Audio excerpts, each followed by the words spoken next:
Então, retomando o processo, aliás, os processos e procedimentos tributários, nós já estudamos os processos e procedimentos administrativos tributários. E agora resta que a gente faça a análise do processo e procedimento judicial tributário. E a norma aplicável nesse processo judicial. Então, os processos judiciais, eles estão regulados no Código de Processo Civil e existem algumas normas específicas de processo tributário, mas a norma principal que nós utilizamos é exatamente o Código de Processo Civil e essa legislação, que o termo jurídico que nós dizemos é exatamente a chamada legislação extravagante. Lembrando que nessa matéria judicial tributária, ela pode ocorrer em vários órgãos jurisdicionais. Não obrigatoriamente ela ocorre em um único órgão jurisdicional. Ela pode acontecer em vários órgãos jurisdicionais. Então, qualquer matéria referente a tributos federais vai ser tratado na chamada Justiça Federal. Matérias relacionadas aos tributos estaduais vai ser tratada na Justiça Estadual daquele respectivo estado. Então, o Estado do Ceará ou a Justiça do Estado do Ceará só pode tratar de matérias relacionadas ao Estado do Ceará. Ela não pode tratar de matérias relacionadas a outras unidades federativas. E assim por diante. Então, cada Justiça Estadual só pode tratar dos assuntos relacionados ao seu estado, não pode tratar de outros. E os municípios que estão situados em um determinado estado, eles também vão para a Justiça Estadual deste estado. Então, por isso, os municípios de Acarape, Redenção, Guaiúba, Pacatuba, Fortaleza, Maracanaú, todos eles vão para a Justiça Estadual. Então, qualquer problema com o fisco municipal e o município está dentro do estado do Ceará, a pessoa vai ter que questionar junto à Justiça Estadual. Qualquer problema com o fisco estadual na Justiça Estadual do próprio estado. E da Justiça Federal, são matérias relacionadas aos tributos federais. Como a gente já tinha repassado anteriormente, né? E aí nós entramos exatamente para tratar um pouquinho sobre o que é essa tutela jurisdicional. A tutela jurisdicional acontece pela seguinte circunstância. Por muito tempo, o ser humano ele tentou resolver os seus problemas pelas suas próprias forças. Mas o que é que acontece? Nessa busca de solução de problemas pelas suas próprias forças, percebeu-se que nem sempre se fazia justiça. Por quê? Em regra, a pessoa mais forte é que acabava obrigando o mais fraco a obedecer às suas vontades ou a se submeter às suas vontades. Então, baseados ou buscando esse ideal de justiça, é que foi criado exatamente esse sistema de tutela jurisdicional, onde as situações iriam para um terceiro esse que é exatamente o próprio Estado. E o Estado ele tem exatamente essa incumbência de gerenciar a comunidade. E nesse gerenciamento, nessa administração da comunidade, ele também tem que cuidar exatamente dos conflitos existentes dentro dessa comunidade. Então, daí a necessidade de você ter o Estado. E o Estado ele tem um dos seus órgãos, exatamente o Poder Judiciário, somente para tratar dessas situações. Então, a tutela jurisdicional é exatamente quando o judiciário ele sai para solucionar as demandas ou ele é demandado para solucionar os problemas que acontecem, os litígios, as controvérsias que acontecem na sociedade. Inclusive, o judiciário ele vai tratar das situações, das controvérsias entre qualquer pessoa do Estado, física ou jurídica, e o próprio Estado. Estado aqui na compreensão do sentido lato, né? Que pode, no Brasil, ela engloba a União, os Estados-membros, o Distrito Federal e os municípios. Sendo que, em matéria judicial tributária, nós temos dois tipos de ações. E esses tipos de ações, eles vão depender exatamente das pessoas que vão ajuizar os processos. Então, existem processos que vão ser ajuizados pelo físico, existem processos que vão ser ajuizados pelo fisco, ou seja, pela própria pessoa jurídica de direito público interno. Então, o fisco ele pode ajuizar dois tipos de ações. São as chamadas execuções fiscais e a ação cautelar fiscal. O que é uma ação de execução fiscal? Como nós já vimos anteriormente, o fisco, tão logo ele constate que aquele crédito tributário ele não foi adimplido, ou seja, ele não foi satisfeito, numa linguagem mais coloquial, ele não foi pago pelo contribuinte, ou por aquela pessoa que tem a capacidade tributária passiva, então ele vai, primeiro, fazer a inscrição daquela determinada dívida no livro específico ou nas anotações específicas, que é a inscrição na dívida ativa.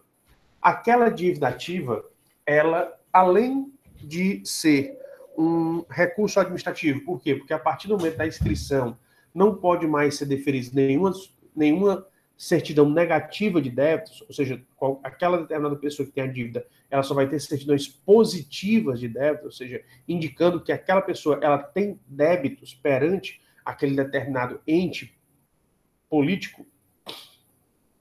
Ainda, o Estado ele pode se utilizar desses processos, chamados de execuções fiscais, onde eles vão cobrar judicialmente que aquele determinado contribuinte ele pague as suas contas. É interessante aqui, e aqui eu queria fazer uma pausa, para fazer uma explicação. Por quê?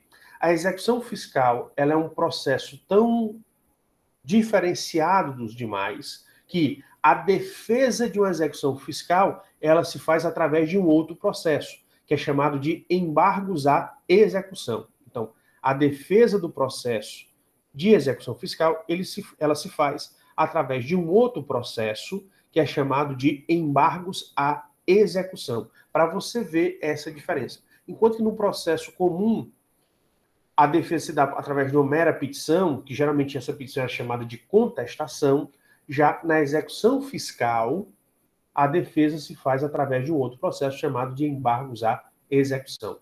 Por isso que vocês estão vendo aí que naquelas ações de iniciativa dos contribuintes, ou seja, daquelas pessoas físicas ou jurídicas que têm a capacidade tributária passiva, se ele achar que aquela dívida não está correta, ele pode fazer essa impugnação através desse processo próprio, que é os embargos à execução. Então, daí a relação intrínseca muito próxima entre a execução fiscal e os embargos à execução. E, além da execução fiscal, o fisco ele ainda pode manejar os processos cautelares os processos cautelar fiscal. Esse processo cautelar fiscal, ele vem exatamente para cautelar, para assegurar alguma circunstância relacionada ao pagamento daquela determinada dívida fiscal ou daquela dívida ativa.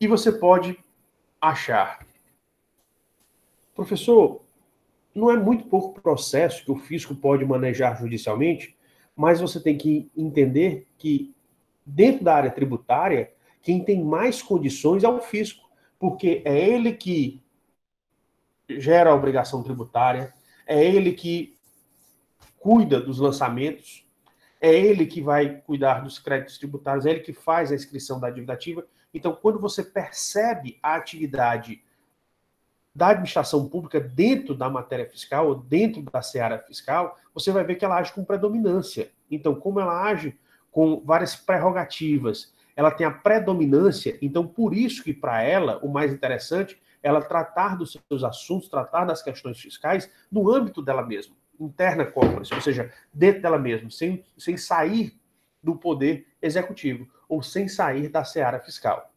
Então, como ela tem várias prerrogativas, como ela tem esse tratamento diferenciado, por isso que para ela só dá a oportunidade de você dela ter esses dois tipos de processo, a execução fiscal e a cautelar fiscal.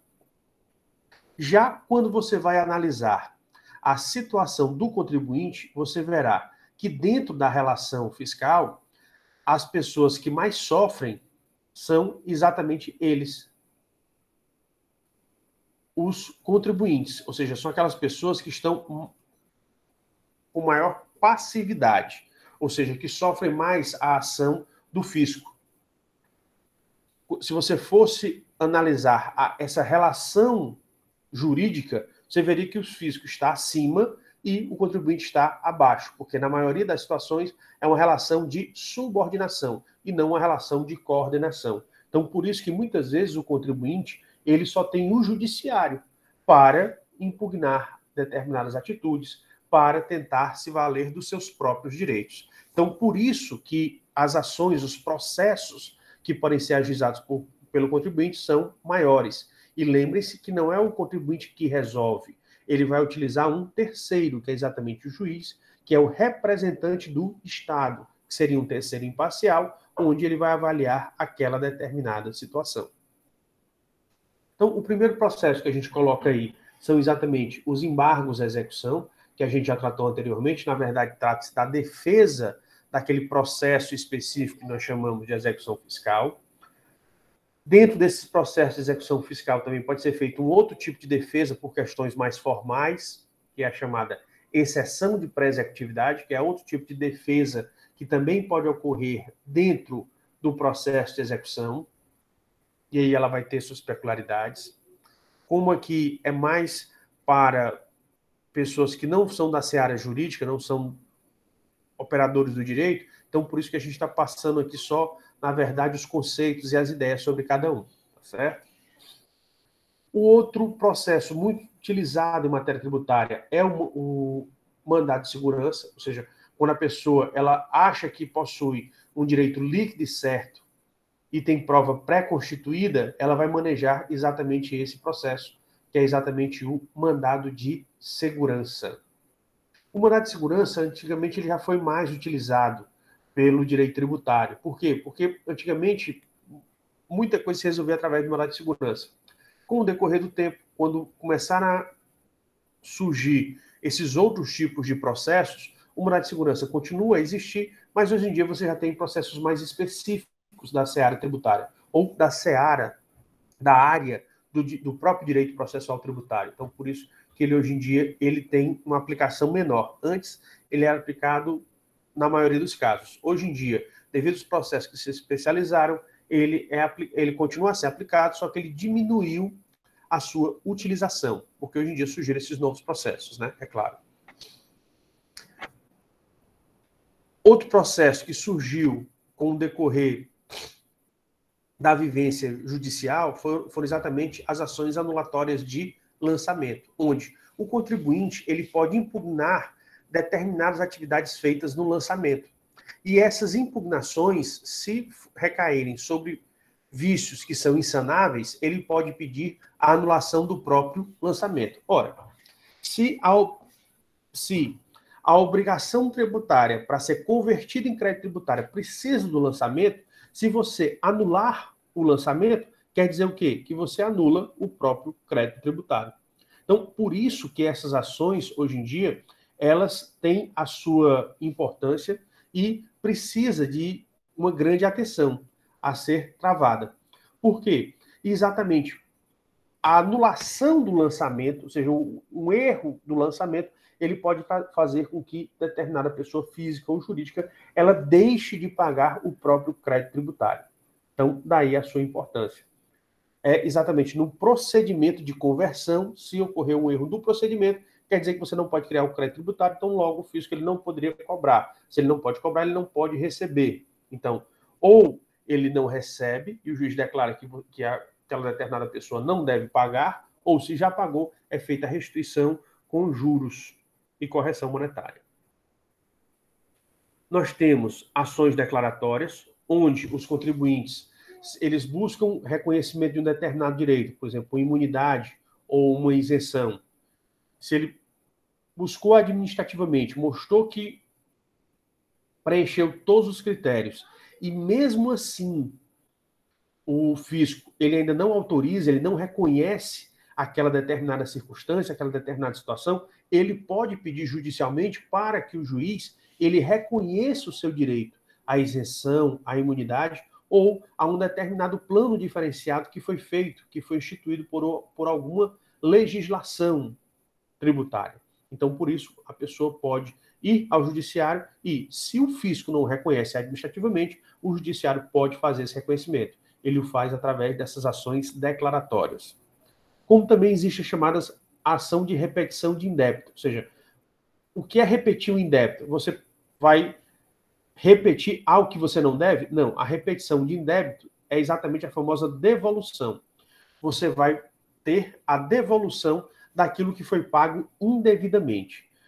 Hoje em dia, você consegue fazer essa repetição de indébito administrativamente, mas ela é bastante demorada e tem vários senões para que ela aconteça e da sua tramitação. Então, por isso que é mais fácil que a ação de repetição de indébito ela ocorra judicialmente, onde o judiciário ele reconheça ou o pagamento a maior, e aí você devolve, aí o Estado, o fisco, ele tem que devolver aquilo que foi pago a maior, ou ele reconhece, na verdade, que não era devido, ou seja, que a pessoa não precisava ter pago aquele determinado tributo.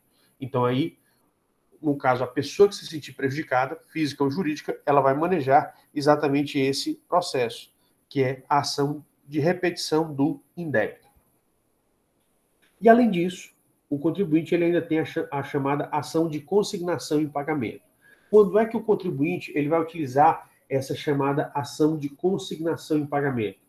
Quando o contribuinte ele acha que deve um determinado valor e o fisco achar que ele deve um valor a maior, o contribuinte, tendo condições, tendo profissionais, contadores, advogados que estão do lado dele e afirmam que aquele valor está correto, ele pode o quê? Ele pode ir ao judiciário, pedir para que o judiciário reconheça que o valor do débito é aquele e não o outro que está sendo cobrado indevidamente pelo fisco. Então você entra com esse processo, que é o processo de consignação. Consignar é você deixar sob a responsabilidade do juiz, onde o juiz ele vai analisar o processo, se ele realmente achar que a pessoa tem razão, ele vai deferir que seja feito um depósito bancário que fique sob a guarda da justiça, e aí o juiz ele vai fazer a avaliação se realmente aquele valor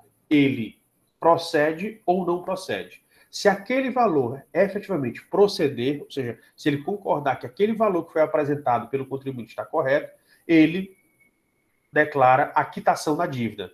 Se ele não concordar, ele devolve o valor e a pessoa vai ter que negociar com o próprio fisco, só que agora negociando, já tendo o débito já vencido, né? Ou seja, com multas e juros. Então, tem essas circunstâncias, porque a ação de consignação em pagamento, a pessoa deve ir com a maior certeza possível, porque se ela não tiver a certeza, ela vai ter que lidar exatamente com os ônus do não adimplemento no prazo. E, além disso, em qualquer nesses processos, podem ser manejadas as chamadas tutelas de urgência, ou seja, que o judiciário ele venha deferir liminares ou cautelares para exatamente assegurar o adimplemento ou o não adimplemento de um tributo que está sendo feito indevidamente. Então, aquilo que iria acontecer somente ao final, as pessoas elas podem pedir a antecipação de tutela ou as chamadas, também muito comum no linguajar coloquial, as famosas liminares, né? Em qualquer um dos processos, tendo a necessidade, pode ser manejada essas chamadas tutelas de urgência. Fora isso, nós temos também que, em matéria tributária, nós podemos ter ações de controle de constitucionalidade em matéria tributária, e aí pode ser a ação declaratória de inconstitucionalidade, a ação declaratória de constitucionalidade, as famosas ADIM e ADCs, elas também podem ser manejadas em matérias tributárias. E, além das ações de controle de constitucionalidade em matéria tributária, nós temos também as chamadas ações coletivas, ou seja, ações que são manejadas por, às vezes, uma pessoa ou uma instituição que vai cuidar, na verdade, do direito de todos. A ação popular é de um cidadão que pode manusear uma ação popular que vai trazer proveito para todos. A ação civil pública ela pode ser manejada por algumas pessoas, mas quem vai levá-la adiante, quem vai ser responsável pelo polo ativo dela, vai ser exatamente o Ministério Público na ação civil pública. Então, é o Ministério Público que leva adiante. Então, além disso, nós podemos ter também essas ações coletivas. Como essas ações elas são muito específicas, elas necessitam de várias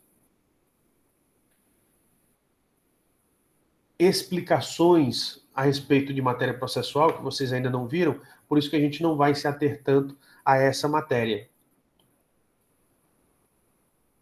Exatamente pela necessidade dessas explicações do próprio direito processual.